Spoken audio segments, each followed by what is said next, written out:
Bom, hoje vamos falar de um assunto sério, segurança em condomínios. Doutor Rodrigo Carpati está com a gente, bem-vindo. Como vai, tudo bem? Tudo bom, Katia? A gente mora em apartamento. O que eu faço no meu apartamento reflete a vida de todos os outros moradores, né? É super complicado, mas não tem o que fazer. É. Viver em condomínio, você precisa saber que o que você está fazendo vai interferir na vida alheia, na vida do seu vizinho. E a gente fez até uma matéria bem curtinha, resumidinha, falando desse assunto. Vamos assistir? Olha lá. A segurança do lugar onde você mora começa pela fechadura das portas e vai muito além do que se possa imaginar. Rachaduras, tubulações de gás, sistema elétrico sobrecarregado e o uso inadequado de materiais na construção são alguns dos fatores que colocam em risco a vida de centenas de moradores.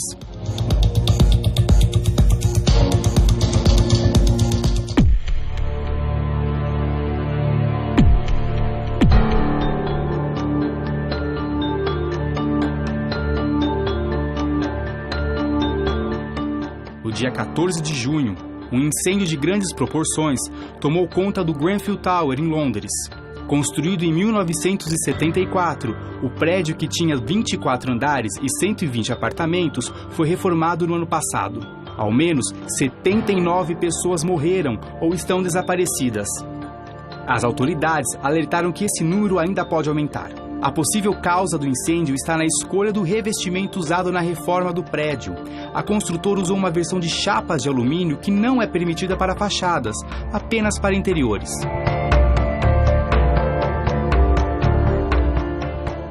No Brasil, 2 grandes incêndios em edifícios paulistanos causaram comoção em todo o país.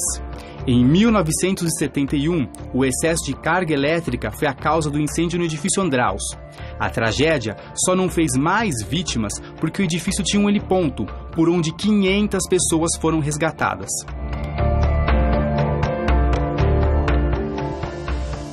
Três anos depois, outro incêndio chocou o Brasil. Em 1974, o edifício Joelma foi tomado pelo fogo causado por um curto-circuito em um aparelho de ar-condicionado. 191 pessoas morreram na tragédia. Estar em dia com as normas de segurança é o primeiro passo para garantir a tranquilidade dos moradores de um edifício.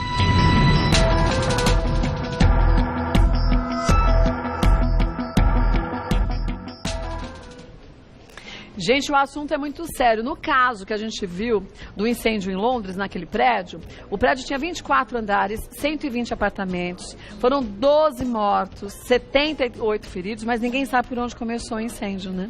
Acreditam que foi por um freezer que tenha causado isso, mas pode ter sido tanta coisa, né? Pode. Agora, o pior, eles tinham acabado de reformar a fachada do prédio, mas tinham colocado ali um material altamente inflamável. tem que tomar muito cuidado. Não é? Logicamente que esses casos são fatalidades, mas elas ocorrem. Então é importante que o gestor, o administrador, se preocupe com isso. Pense em tudo isso, com certeza. Quer dizer, se acontece no vizinho, pode acontecer comigo. Então vamos usar um outro material. E às vezes a escolha de um material mais em conta é o que pode colocar a vida de todo mundo em risco, né, doutor Rodrigo? E buscar sempre técnicos, não escolher apenas porque gostou, passar pelo crivo de um técnico, do engenheiro, do corpo de bombeiros, que muitas vezes está ali para auxiliar e orientar o que deve ser feito. Olha, a gente tem muitas dúvidas que chegaram. Vamos para a primeira delas? Olha, vamos ver de quem é. É do Daniel. Olha, moro em um prédio da década de 50. Recentemente, o condomínio promoveu uma troca da fiação do prédio. Porém, não foi possível fazer a troca em alguns apartamentos, ou porque o dono não autorizou, ou porque, como ele está desabitado, não foi encontrado o responsável. Esses apartamentos representam um perigo para a segurança do prédio? Existe alguma maneira de exigir a troca da fiação deles? Então, com certeza, representa uma bomba, perigo, né? Uma bomba gigantesca. Mas o síndico, ele é o gestor da área comum. Então, ele não pode adentrar dentro de uma unidade. Se bem que, no momento que essa unidade oferece um risco, daí sim o prédio tem que agir. A questão é, você está num condomínio de 100 unidades, 200 unidades, como é que você vai saber que aquele morador está oferecendo um risco? Se for claro que ele está oferecendo um risco, deve ser tomada uma medida, o condomínio pode entrar com uma ação. Se ele não souber, ele tem que trabalhar culturalmente, instruindo todos os moradores para que os moradores tenham medidas preventivas para que evitem qualquer tipo de situações, como, por exemplo, não colocar excesso de tomadas, não alterar a fiação de uma unidade. Ou então botijão de gás dentro do apartamento, né? Que é um risco tremendo, gigantesco, que é um perigo para o condomínio e proibido por lei. Existe um decreto municipal que proíbe o uso de botijões em São Paulo quando a região é servida por gás de rua. E mesmo assim, né, gente, mesmo que a sua região seja servida por gás de rua, mesmo que você more numa casa, tem que fazer a troca da mangueira direitinho com segurança, o botijão não pode ficar do lado do fogão, porque tem gente que coloca, legal, vou pôr do lado. Quer dizer, são aquelas dicas simples, mas eficientes que a gente tem que seguir à risca, né? Mesmo o gás de rua pode oferecer um risco. Pode vazar. Ele vaza, a mangueira, ela tá... Às vezes a pessoa quer economizar R$5 ou quer chamar um técnico mais barato, alguém para fazer aquela famosa gambiarra. Isso é extremamente perigoso e muitos incêndios começam com esse vazamento de gás. Olha, o apartamento que eu moro tem gás de rua. E eu, às vezes, cismo está cheirando a gás de rua, chamo o Adriano do zelador, falo, Adriano, dá um pulo aqui, por favor, vê se você acha que está vazando. Ele olha e fala, não tá não. Eu falei, então tá bom. Então, às vezes, é melhor a gente perguntar, pedir uma ajuda. Kátia, agora eu vou te falar como síndico do meu prédio, que também sou. Então, eu peço para o zelador a cada 15 dias verificar. E vai em todos. E vai em todos. E se eu sentir o cheiro, eu peço para ele chamar a companhia de gás, porque eles fazem a medição no centro e verificam que não tem qualquer problema. Foi o que ele falou, você tem um relógio lá embaixo que mostra a pressão, você consegue saber se tem um vazamento e tudo mais. Então, isso, gente, é a responsabilidade da gente, não só pela nossa vida, mas pela vida de todos os condôminos, não é? O síndico tem que zelar pelo todo, mas você tem que zelar pelo seu e pelo coletivo. É verdade. E muita coisa o síndico não consegue fazer isoladamente. Então, aquele morador precisa, sim, se inteirar e trabalhar para resolver esse tipo de coisa. E aí tem gente que acha que o síndico é chato. Gente, ele não é chato, ele está zelando pela sua vida. Você devia agradecer a ele por ser persistente. É o papel do síndico. Vamos ver mais um? Então, Daniel, vai atrás de conversar com o seu síndico sobre isso também. Carlos, depois desse incêndio em Londres, comecei a reparar alguns extintores do meu prédio que já estão vencidos. Procurei pela síndica e ela disse que sabia, mas não tem dinheiro em caixa para fazer a troca. Sugeri trazer uma taxa extra apenas esse mês para conseguir o dinheiro, mas ela não quis se indispor com os condôminos ao cobrar tal taxa. Tem algo que eu possa fazer para forçar essa troca de equipamentos? Nossa, que absurdo, que perigo. Total. Não pode chamar os bombeiros? Pode chamar os bombeiros e a multa vai custar mais cara do que essa situação. Então, pior é que aí todos têm que pagar a multa e não só a síndica. Exatamente. Se ocorrer um incêndio, essa síndica pessoalmente ela pode responder. Vamos supor que ali pegou fogo e alguém veio a óbito, alguém morreu.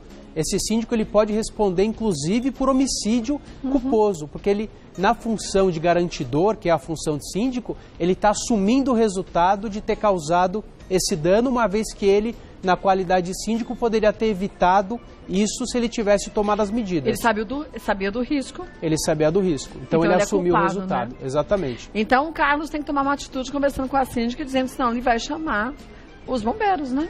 Ou forçar uma assembleia e resolver isso rapidamente. É uma obrigação legal ter os extintores em dia. Existe o AVCB, o Auto de Vistoria do Corpo de Bombeiros, que é uma obrigação legal. O síndico tem que cumprir. Lei a gente não discute, a gente cumpre. Hora de discutir lei não é na hora da gente não cumprir. É na hora que você tem que cobrar de quem de direito. Mas se a lei existe é pra gente seguir. Com não certeza. E olha que as leis estão tão antigas que a gente tinha que reciclá-las todas, né? Confunde um pouco, às vezes a gente não sabe qual seguir, mas né? Buscar a orientação de um profissional para entender o que está valendo e o que não está. Vamos ver mais uma? E o certo seria que a gente não tivesse nem lei, gente, que a gente tivesse responsabilidade com as coisas, né? Não é fazer porque é obrigado, porque sabe da importância daquele ato. Bom senso, responsabilidade, com certeza. A Renata, meu vizinho é muito descuidado. É comum ele sair de casa, deixar a panela no fogo, dormir e esquecer coisas no forno. Já tivemos que chamar mais de uma vez o corpo de bombeiros para arrombar o apartamento dele após o cheiro de queimado e a fumaça causar pânico nos moradores. Já se comentou em processá-lo ou forçar sua saída do prédio. Isso é possível? Então, em casos extremos, sim. Esse é um morador que pode passar a ser alguém antissocial, que está trazendo... Isso não é nem descuido, isso é é uma situação de risco para todos os outros. Não adianta o prédio estar em dia, o condomínio estar em dia e aquele morador não está em dia. Então, o que deve ser feito, deve ser chamado para conversar, e se não for possível, o condomínio pode, em atos extremos, aplicar multa e até impedir que ele resida naquele local. Mas é um processo longo e demorado. O ideal é tentar conscientizá-lo, é o mais sensato. Mas só se ele comprar uma panela elétrica, porque põe no automático e desliga, um fogão que desligue também, que você põe o tempo, um forno. Às vezes as pessoas também têm que se readequar de acordo com o que sabe das suas dificuldades, né? Com certeza, não é mais verdade? viável. Mas o bom senso não está aí na vida de todo mundo, infelizmente, ainda, né? Então, Renata, vai pela justiça, se não der certo, mas tenta conversar antes, né?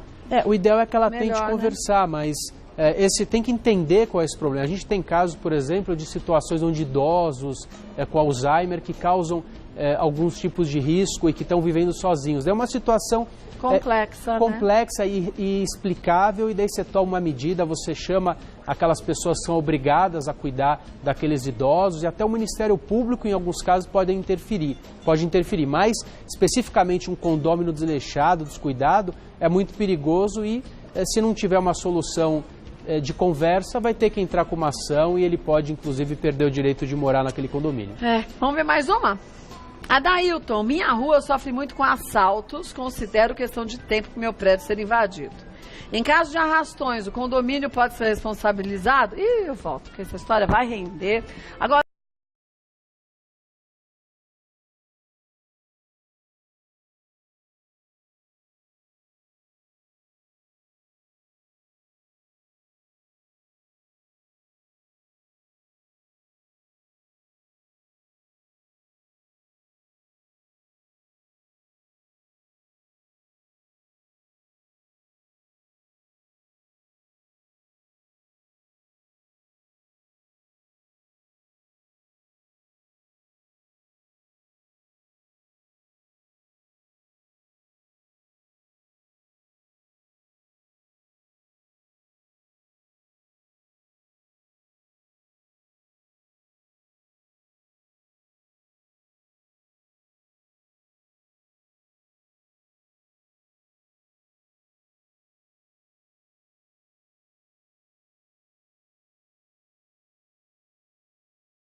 Olha, voltando com o doutor Rodrigo Carpati, a Dailton fez uma boa pergunta, ó. Minha rua sofre muito com assaltos. Considero questão de tempo para o meu prédio ser invadido. Em caso de arrastões, o condomínio pode ser responsabilizado? Então, são duas coisas, Kátia. Se ele sabe que o prédio vai ser invadido, o bandido normalmente ele é um bandido eventual. Ele vai aonde é mais fácil. Então, o que o condomínio tem que fazer é trabalhar. Né? Exatamente. Com grades, com alarmes, com homens, com portaria, com homens externos. Essa é uma medida que ele tem que conversar com o síndico dele. A segunda medida, no caso de arrastão, infelizmente, a responsabilidade é da segurança pública e não do condomínio. Eu ia te falar o seguinte, porque também a gente fala, às vezes tem prédios que tem segurança, mas os moradores, na hora de entrar, reclamam se você tem que tocar lá o interfone, até o porteiro abrir, porque tem a gaiolinha, que a gente fica preso na gaiolinha. Abre um, aí você entra, fecha para abrir outro, abre os dois. E esquece que isso é uma medida de segurança. Kátia, quanto maior a segurança, maior o desconforto. E melhor e maior o desconforto. Sim. Então, não dá para a pessoa estar confortável e ter que entrar no condomínio, abaixar o vidro. Isso causa realmente um incômodo. Dois portões, aqueles portões, mas aquela... é importante, né? Exatamente, a gaiola. Mas no caso de um assalto, o prédio não responde, só vai responder se tiver qualquer envolvimento de moradores ou de funcionários, e daí sim o prédio poderia ser responsabilizado.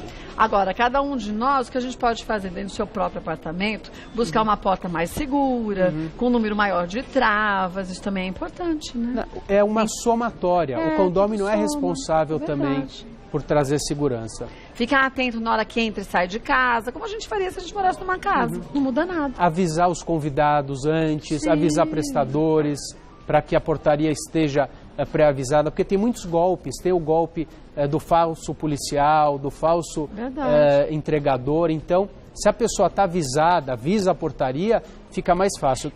E se não avisa, não atende. Se não avisa, não atende. Tem um golpe, Kátia, que a pessoa liga e diz, olha, eu sou parente da pessoa do 32, eu vou entrar no condomínio, daí a pessoa fala, ele está aqui comigo na linha, meu tio está aqui, o fulano 32 é meu tio. E daí a portaria abre, é enganada e tem o assalto, o arrastão. Então, o condomínio também tem que investir em treinamento para esses funcionários do condomínio. Tem que investir em treinamento, mas os moradores também têm que entender quando o porteiro fica ligando toda hora para perguntar as coisas. Porque isso é sinal de bom treinamento, né? Com certeza. Pode incomodar, mas que é sinal de bom treinamento é. É uma soma, condôminos, síndicos, síndico, funcionários e as barreiras físicas que também são importantes. E como você disse, quem devia cuidar da nossa segurança era o Estado. Mas como ele ainda não o faz, a gente tem que se prevenir um da melhor forma possível, né? Vamos ver mais uma, a última de hoje, do Márcio. Sou síndico e como meu prédio não tem porteiro, olha, esse é outro problema. É muito comum os moradores esquecerem de fechar o portão. Não adianta mandar carta, aviso no elevador, o pessoal não tem jeito. Existe algum respaldo na lei para que eu possa ser mais enérgico ao cobrar os condôminos? Na lei não, no próprio regimento interno do condomínio. Insira isso no regimento interno e depois notifique aquele que não estiver cumprindo, advirta, e se ele não se sensibilizar, ele tem que sofrer as consequências através de uma multa e daí sim ele vai aprender.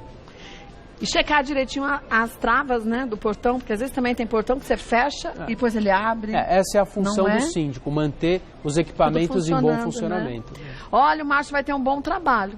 Mas tenta conversar, se não der certo como você falou, daí vai aplicar as medidas, né? E, gente, a gente começou nossa conversa com o doutor Rodrigo Carpati, falando justamente do quanto que a gente